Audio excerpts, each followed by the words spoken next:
Je suis obligé de vous raconter une histoire. Il y a 20 ans, on est venu me voir pour savoir si en donnant des vitamines et des compléments alimentaires aux enfants dans les écoles, on arrivait à réduire le cancer 20 ans plus tard. Parce qu'on se demandait si les vitamines permettaient d'avoir moins de cancer.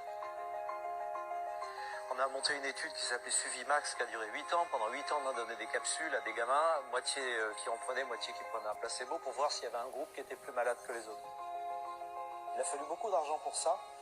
Et on est allé voir les laboratoires pharmaceutiques en leur disant, voilà, on a besoin d'argent pour développer cette étude. C'était sur 12 ou 13 ans l'étude. Et je me rappelle être allé voir le plus grand patron du plus grand laboratoire français en lui demandant 150 000 francs à l'époque pour financer cette étude. Il m'avait reçu dans son bureau avec des chaussettes en soie rose, je m'en rappellerai toujours. Et il m'avait dit, mais pourquoi voulez-vous que j'évite le cancer des enfants, puisque mon métier c'est de vendre des médicaments une fois qu'ils l'ont.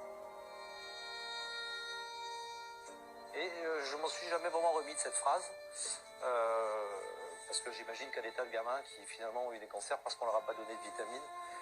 Et donc je me dis qu'à s'attaquer à cette industrie-là, et je rebondis sur ce que vous venez de dire en disant qu'il ne faut pas s'associer avec des labos pharmaceutiques aujourd'hui. J'imagine que vous avez des appels du pied, et beaucoup. Donc vendre votre âme à des grands labos pharmaceutiques aujourd'hui, ça me paraît certainement une mauvaise idée.